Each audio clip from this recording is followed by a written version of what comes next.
Il se trouve que Génération Identitaire est très efficace en tant que lobby anti-immigration. Moi, je suis venu dire ici à Poissy qu'il ne faut rien laisser passer en République. J'étais pas en sécurité dans mon établissement. Via mes cheveux, via ma couleur de peau, de rendre tout ça positif. Depuis que j'ai 16 ans, je suis attaquée sur mon physique, ma voix, ma façon de parler. Incertitude. Bonjour à tous, Franck Muller, ici Lyon, francinfo.fr. Ravi de vous retrouver.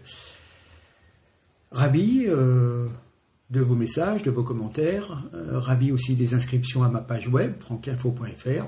Donc ces personnes reçoivent directement mes petites vidéos dans leur boîte mail. Voilà.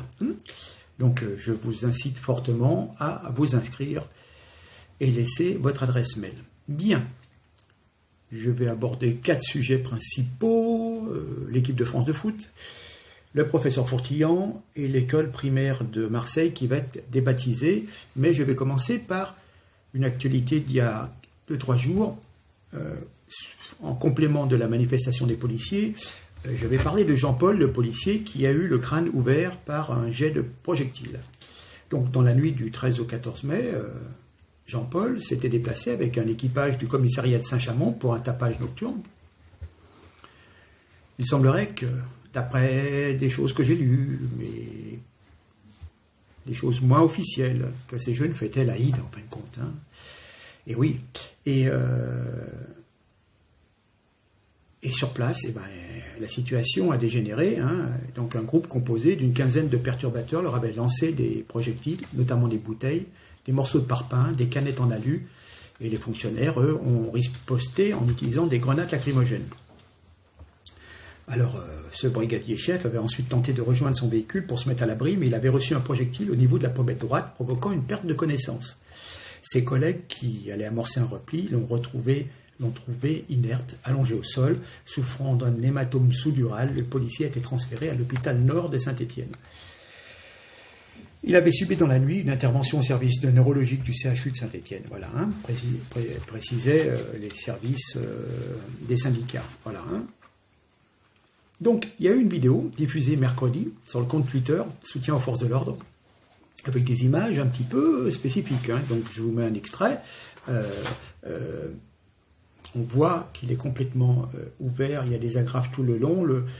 Carrément, le crâne a été ouvert, certainement pour cet hématome qui gonflait. Donc, ils ont découpé la boîte crânienne et ils ont réagrafé. Bon, vous voyez les images.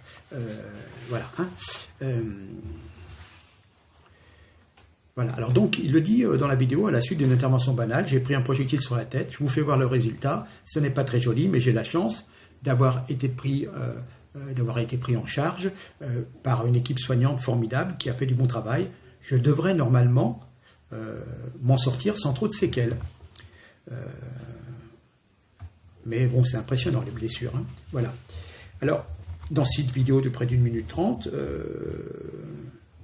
et puis c'était le jour de la manifestation donc à Paris, qui a rassemblé 35 000 personnes, et pour une fois, les chiffres de la police et les chiffres des manifestants sont les mêmes, 35 000. Voilà. Et il dit bien, si rien n'est fait, demain à ma place, ce sera un autre policier. Voilà. Il y en a vraiment marre. Il nous dit, la peur doit vraiment changer de camp. Ça fait des années qu'elle aurait dû changer de camp. Si rien n'est fait, demain à ma place, ce sera un autre policier ou un citoyen, et après-demain, ça va recommencer. Ça ne s'arrêtera jamais, s'attriste Jean-Paul, qui estime qu'il aurait dû faire cette vidéo il y a longtemps. Il remercie donc tous les policiers et citoyens d'avoir participé à ce rassemblement, et il espère que grâce à cette action, les choses finiront par changer dans le bon sens. Voilà. Mais rappelons quand même que son pronostic vital a été engagé. Voilà.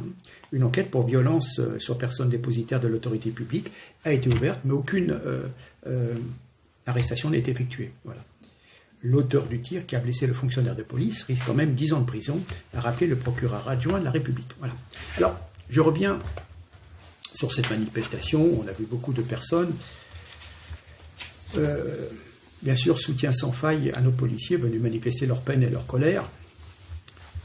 Mais enfin, il y a quand même beaucoup d'hypocrisie quand on voit des élus de droite comme de gauche communier avec une police qu'ils ont quand même contribué à affaiblir, en supprimant des effectifs, des budgets, des financements, etc. etc.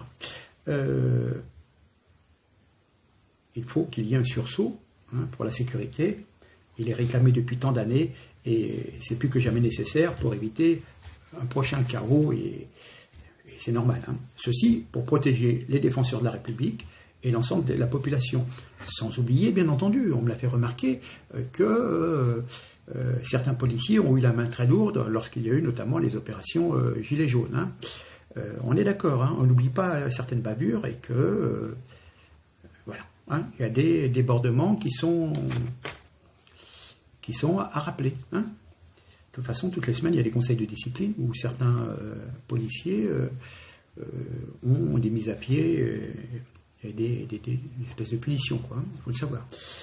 Alors, je voudrais vous faire remarquer que Mélenchon manifeste avec les Traoré, les islamo-gauchistes, notamment à la fameuse manifestation contre l'islamophobie, où on a critiqué quand même Allah Akbar. Hein. Donc il prend le droit de critiquer ceux qui étaient présents, il les traite de putschistes ou de factieux, je crois. Voilà. Hein. Ces gens qui s'en prennent à la République, lui, il les suit dans leur manifestation. Et par contre, la manifestation des policiers, pour lui, c'est pas bien, voyez. Et donc, M. Mélenchon est vraiment tombé dans l'islamo-gauchiste. Bon, ça c'est une chose. Je vais venir aborder, allez, on va parler ce matin, c'est arrivé, c'est arrivé. Oui, je vais tout de suite en parler, c'est arrivé ce matin, qu'entends-je ? L'école primaire Bugeaud, dans le 3e arrondissement de Marseille, sera bientôt débaptisée pour porter le nom d'un soldat inconnu, Ahmed Litim, tirailleur algérien, libérateur de Marseille, mort à 24 ans le 25 août 1944 sous le feu des occupants nazis. Oui, je n'ai rien à dire, mais il y a certainement eu d'autres personnes qui sont mortes dans la libération de Marseille le 25 août 1944. Il n'y a pas eu qu'un seul mort, malheureusement. Des pieds noirs, certainement, également, sont morts. Vous savez que le débarquement, l'armée d'Afrique, était composée de tirailleurs algériens et beaucoup de Français qui s'étaient évadés, qui avaient rejoint les troupes dans l'Afrique française, et aussi beaucoup de pieds noirs, hein, du Maghreb, d'Algérie, de Tunisie, du Maroc. Hein. Donc il y avait certainement un pied noir, mais baptiser une école avec le nom d'un pied noir, ça ne pesait pas dans le... Hein, c'était pas actuel, si vous voulez. Hein. On cherche systématiquement à mettre en valeur les émigrés. C'est la mode actuelle. Voilà. Donc il y a une délibération aujourd'hui qui va officialiser cette décision. Voilà. Et cette décision, bien entendu, est pilotée de bout en bout par le maire socialiste Benoît Payan, leader du printemps marseillais. Et cette décision, largement soutenue par la majorité de gauche, écologiste et citoyenne qui dirige la ville. Alors, qu'est-ce qu'il nous dit ? Ils savent présenter la chose. Hein. Une école de la République peut porter le nom d'un héros, mais pas celui d'un bourreau, assure le maire de Marseille pour expliquer son choix. Chaque matin, des enfants rentrent sous un fronton où s'inscrit à la fois la devise de la République, liberté, égalité, fraternité, et le nom de Bugeaud, ce qui est, pour lui, contradictoire. Rappelons que Bugeaud, c'est le maréchal de France, gouverneur général de l'Algérie dès 1840. Ce monsieur, né en 1784, s'est d'abord illustré dans les campagnes napoléoniennes, notamment en Espagne.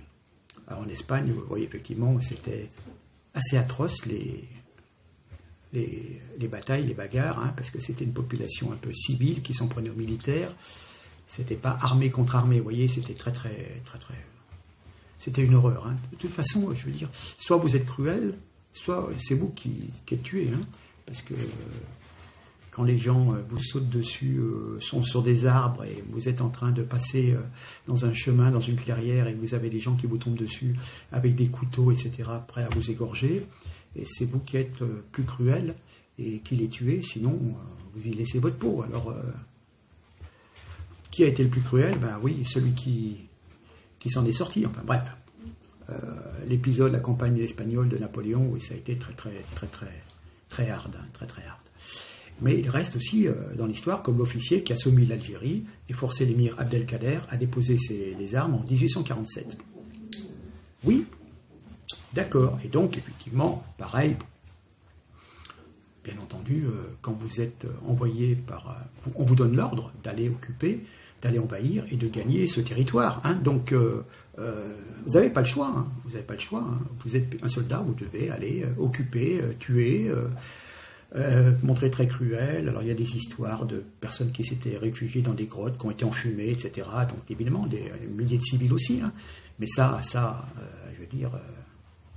Quand les Algériens se sont attaqués aux civils français qui venaient simplement pour cultiver de la terre et avoir une petite ferme, qui se sont fait égorger, et notamment les femmes enceintes et tout, et violer, ouais, voilà. La guerre, c'est horrible, hein, quels que soient les camps. Alors, on vous dit, on va débaptiser. Premièrement, on n'était pas obligé de débaptiser l'école. Il y a des tas de nouvelles écoles à construire. Et on pouvait éventuellement donner le nom de ce monsieur, si vraiment c'est une personne méritante et tout. Comme, vous savez, je me souviens, il y a une chose qui m'est restée quand on voyait Jean-Marie Le Pen qui parlait à la télé.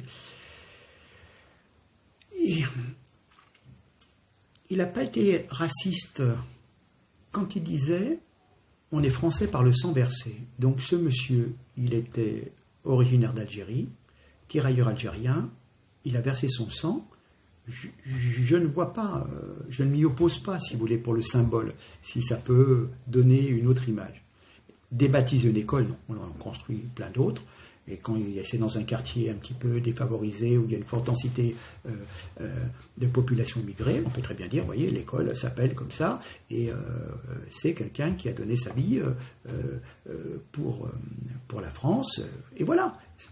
Alors débaptiser pour dire on revient en arrière, avant c'était des méchants et tout. Non, bien, si vous voulez débaptiser, moi je vous propose, il y avait Jules Ferry, hein, qui était un peu spécial aussi au niveau des colonies, et Jean Jaurès. Vous vous rendez compte, toutes les avenues Jean Jaurès qu'il y a en France? Et vous allez me dire, mais vous ne savez pas Jean Jaurès? Et je vais vous dire. Dans un discours, dans une salle qui s'appelle le Tivoli, en 1898, écoutez-moi bien. Qu'est-ce qu'il dit? Nous savons bien que la race juive, concentrée, passionnée, subtile, toujours dévorée par une sorte de fièvre du gain quand ce n'est pas la force du prophétisme. Elle manie avec une particulière habileté le mécanisme capitaliste, le mécanisme de rapine, de mensonge, de corset, d'extorsion. Voilà. Hein. En plus, donc, il a longtemps été convaincu de la culpabilité de Dreyfus, voilà, qui aurait échappé à la peine capitale grâce au prodigieux déploiement de la puissance juive. Voilà. Hein.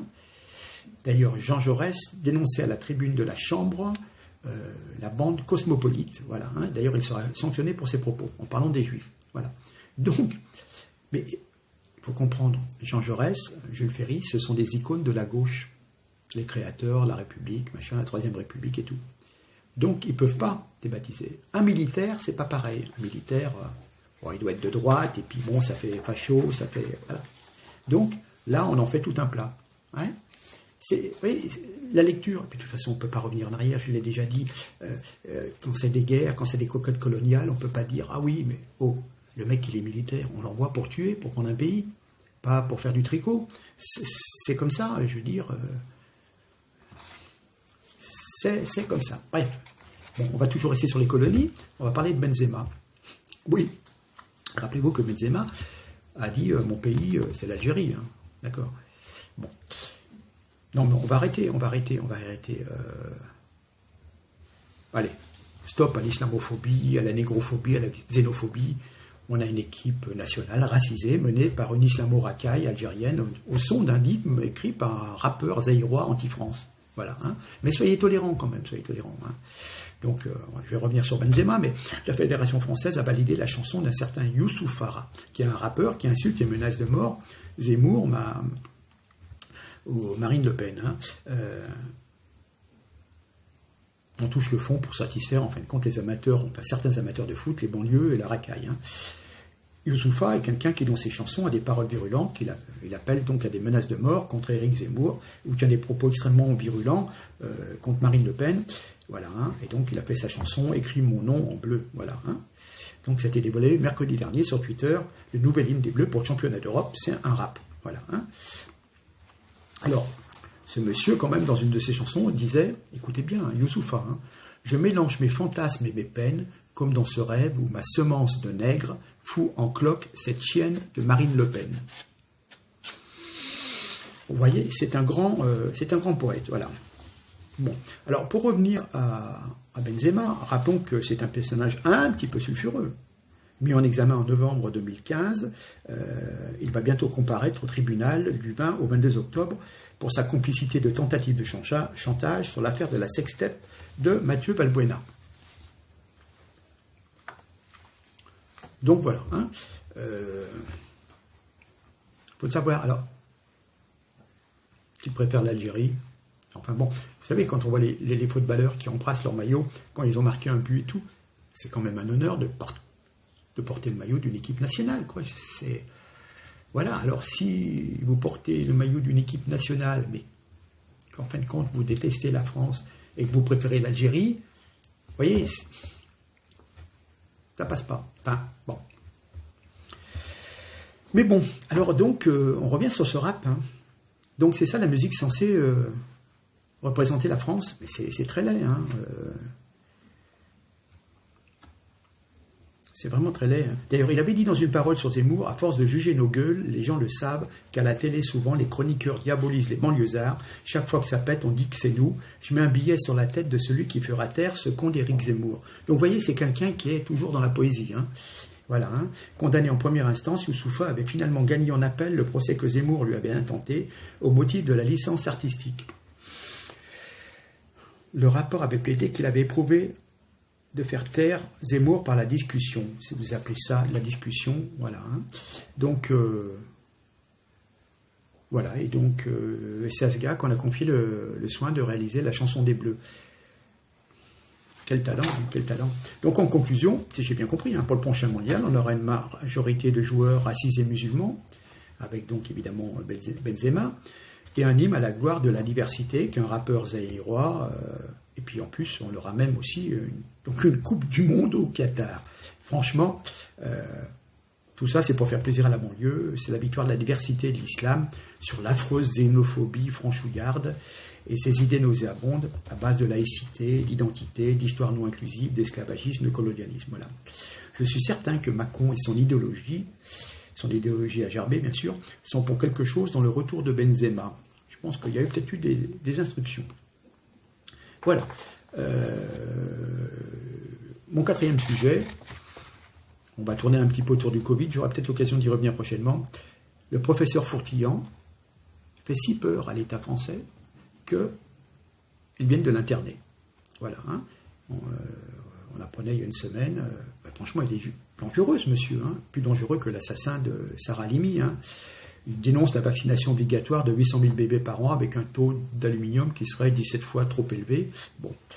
Il a trouvé des traitements contre Alzheimer, Parkinson, les insomnies, des traitements doux, légers, avec des patchs, ne risquant pas de créer des effets secondaires comme ceux dont souffrent les personnes qui sont vaccinées avec Pfizer, Moderna, AstraZeneca, etc.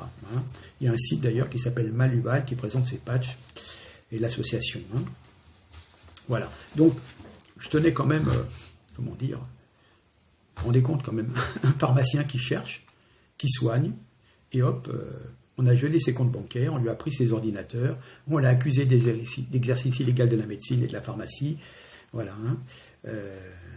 Oui, c'est sûr que par rapport aux gardiens du temple, ceux qui s'engagent avec Pfizer, tous ceux qui militent partout pour convaincre les Français de se faire vacciner, tout juste s'ils ne demandent pas une vaccination obligatoire, eux n'exercent pas illégalement la médecine, bien entendu.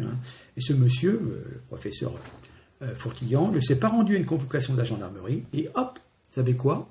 Un peloton est venu chercher ce monsieur et l'ont interné. Voilà. Je pense qu'ils vont le droguer pendant quelques jours, comme ça il n'aura plus sa tête au moment du procès, et il aura beaucoup de difficultés à se défendre, à faire valoir son argumentation, parce que nul n'est censé être coupable, c'est au jugement du tribunal de savoir si ce monsieur est coupable de quelque chose, mais enfin quand on vous interne chez les fous, je pense que ça doit un petit peu aliéner vos facultés, et vos facultés de défense, de réponse, et ça va être très très compliqué. Enfin, vous voyez, vous dites, on a des centaines et des centaines de personnes dangereuses qui sont relâchées. On a relâché 13 500 détenus, on en a parlé la dernière fois. On a des extrémistes, des djihadistes de tous bords, des gens qui prônent une religion conquérante et dangereuse pour les citoyens laïcs que nous sommes. Et ben non, on va chercher un professeur qui fait des patchs. Voilà, hein. Donc ça en dit long quand même sur l'état de notre société et de notre gouvernement. Bientôt, ils vont venir me chercher parce que je fais des vidéos sur Internet. Vous voyez à peu près? C'est pour ça que parfois je ne rentre pas dans des détails trop précis. J'essaierai de vous parler du Covid la prochaine fois, mais oui, c'est très dangereux. Oui, quand même. Voilà. Sur ce, écoutez, je vous laisse. Vous aurez cette vidéo certainement demain, samedi matin.